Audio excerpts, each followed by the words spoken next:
যদি আপনার হাতে থাকা স্মার্টফোনটি পুরাতন হয়ে যাওয়ার ফলে স্লো কাজ করে, তাহলে আপনি চাইলে মাত্র দুটি কাজ করে আপনার ফোনটাকে আপনি সুপার ফাস্ট করে ফেলতে পারবেন।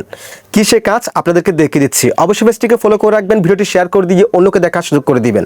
প্রথমে আপনারা চলে যাবেন আপনাদের ফোনের সেটিংসে যাওয়ার পর আমি এখান থেকে অ্যাবাউট ফোন এই অপশনে ক্লিক করলাম। সো এখানে দেখেন আমার ফোনের স্টোরেজ কিংবা সেট মেমোরি দেখাচ্ছে বর্তমানে 256 জিবি আমার ফোনের সেট মেমোরি, সেখান থেকে আমি 227 জিবি ব্যবহার করছি। সো অনেকেই আছেন আপনাদের ফোনের সেট মেমোরি হচ্ছে 66 জিবি, আপনারা কি করেন 62 জিবি 60 জিবি আপনার ফোনটাকে আপনি ফুল করে ফেলেন।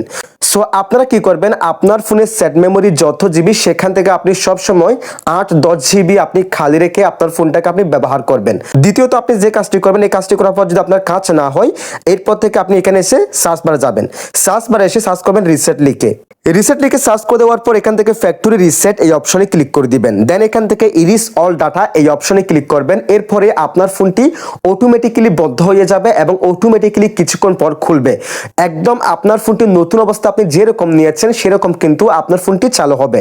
তবে আপনার ফোনে আপনি যতগুলো নাম্বার সেভ করেছেন, আপনার ফোনে যতগুলো ফটোস ছবি কিংবা ভিডিও আছে, যতগুলো অ্যাপস আছে, যতগুলো অ্যাকাউন্ট আছে, সমস্ত কিছু কিন্তু ডিলিট হয়ে যাবে। প্রথমে আপনি সেট মেমোরি খালি রেখে ইউজ করার পর যদি আপনার ফোনটি হ্যাং করে, তাহলে আপনি এই ট্রিক্সটি অ্যাপ্লাই করতে পারেন। That's it.